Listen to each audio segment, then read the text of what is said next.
Thank you, Mr. President. At the outset, I also thank SG and Cha for the timely briefing and welcome the representative of Ukraine, His Excellency Prime Minister Sviridenko.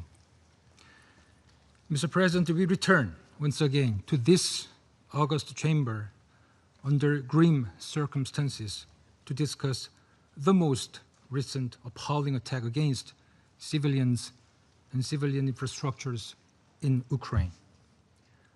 For months, we have witnessed an expansion of heavy air attacks and again urgently called for a cessation of hostilities in Ukraine.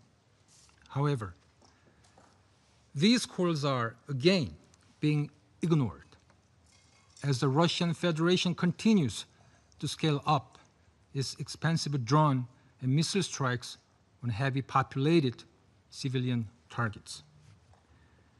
The Republic of Korea condemns Russia's escalating attacks on civilian infrastructure. In the early hours of Thursday morning, Russia launched yet another disturbing drone and missile assault on high-rise residential buildings, educational institutions, and civilian transport as Kiev and other cities slept, killing at least 19, 4 of whom were children, and injuring over 60 others.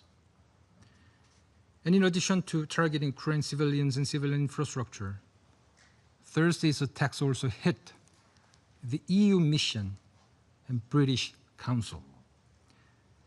My delegation categorically condemns all such attacks on diplomatic and consular premises, which are contrary to international law and global norms.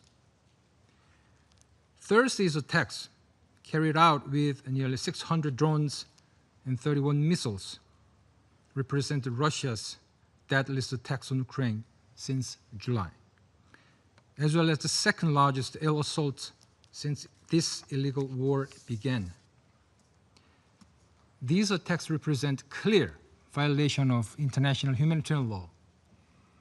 Civilians must be always protected and should never be targeted.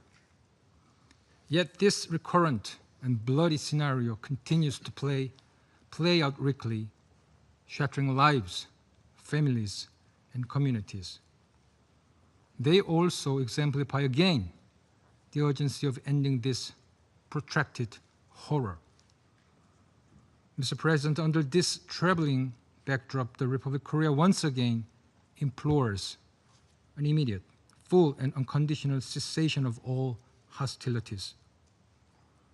We continue to be supportive of all key diplomatic efforts to halt the bloodshed and end this war without further delay, and reiterate our deep appreciation for U.S. efforts toward this end. However, the continuing Russian attacks on Ukraine, such as Thursday morning's shocking barrage, not only threaten ongoing common global peace efforts, they directly undermine them. In this connection, my government is concerned about ongoing Russian North Korean military cooperation that is exacerbating the severity and the scope of this war and its bleak ramifications, not only for Ukraine civilians, but also for peace and security in both the European and Asian regions.